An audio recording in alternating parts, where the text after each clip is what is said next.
Se você acompanha o mínimo do mundo dos investimentos, já deve estar sabendo que a taxa básica de juros, a Selic, caiu para 2,25% ao ano agora em junho. Isso significa que reacendeu o debate do que vale mais a pena, a poupança ou os fundos de renda fixa. Hoje eu, Yolanda Fordeloni, economista aqui do Econoí, que é a tradução da economia e dos investimentos, vou traduzir para você essa comparação. O que será que vale mais a pena?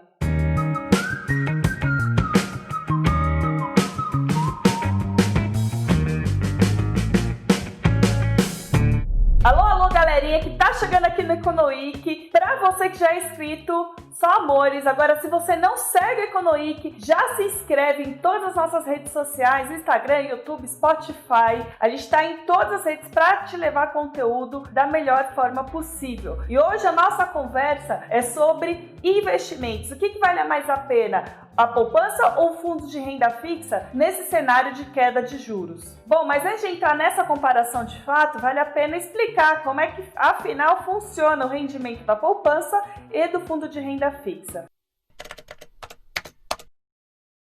A poupança tem dois tipos de rendimento. What?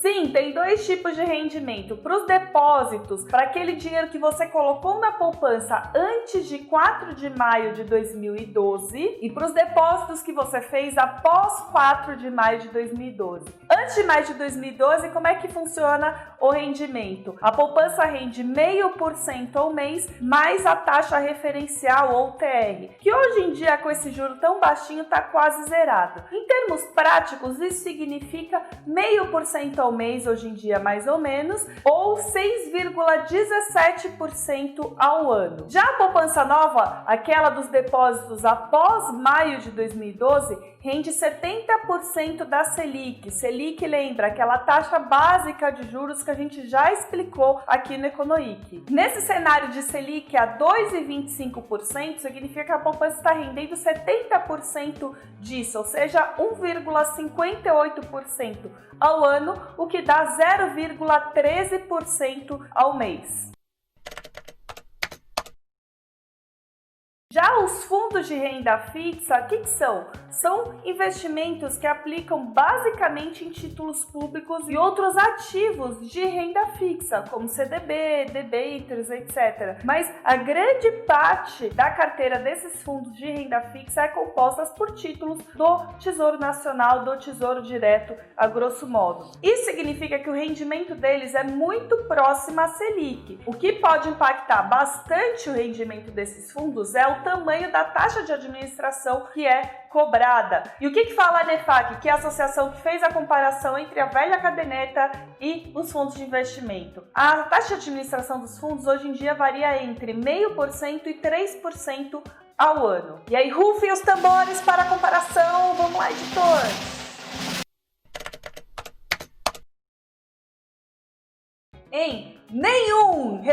Em nenhum cenário de taxa de administração os fundos ganham da poupança. Então vamos aos números. A poupança velha está rendendo 0,5% ao mês, a poupança nova, aquela de depósitos depois de mais de 2012, está rendendo 0,3% ao mês e os fundos devem render entre 0,02% ao mês e 0,05% ao mês no melhor dos cenários, se o resgate for feito após 2 anos, quando o imposto de renda é o menorzinho, só de 15% sobre o rendimento.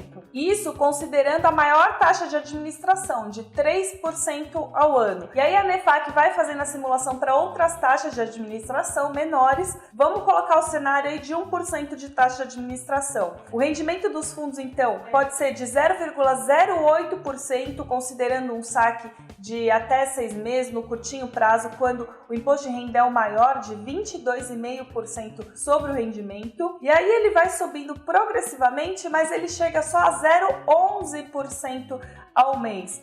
No melhor dos cenários, acima de 2 anos, quando o imposto é de 15% sobre o rendimento. E a menor taxa de administração, de 0,5% ao ano, tem um cenário de os fundos de investimento começam com rendimento de 0,10% quando o saque é muito curtinho, vão aumentando e chegam a 0,13% para saques acima de 2 anos. Ou seja, para saques acima de 2 anos, você começa a empatar com essa essa poupança nova que rende 70% da Selic. Isso significa que você deve ficar na poupança? Não! Isso significa que você pode e deve olhar com mais carinho outros tipos de renda fixa. Mesmo o Tesouro Direto, alguns CDBs, LCIs, alguns fundos que têm na sua composição mais renda privada, assumem um pouquinho mais de risco, mas em compensação podem ter um ganho maior. Enfim, dá uma olhada em outros tipos de renda fixa para tentar montar a sua reserva de emergência, aquele dinheiro que deve compor aí mais ou menos 6% de gastos e que serve para você usar se você tiver alguma emergência ou alguma oportunidade e não tiver de onde sacar, é dessa reserva que você vai tirar a grana. Agora, se você ficou curioso para ver todos os números, eu te convido para ver esse conteúdo completo lá no nosso blog do UOL. Lá tem todas as simulações para todas as taxas de administração. O link eu vou deixar aqui nos comentários do YouTube, do Spotify, da plataforma que você estiver vendo. De novo, se você caiu de paraquedas nesse vídeo, não se esqueça de se inscrever, deixar o seu like, compartilhar com seus amigos que estão começando a fazer a reserva de emergência, que estão investindo em fundo, que são da velha guarda, investem em poupança, compartilha com todo mundo, porque aqui na Economic é conhecimento e conhecimento é sempre uma saída.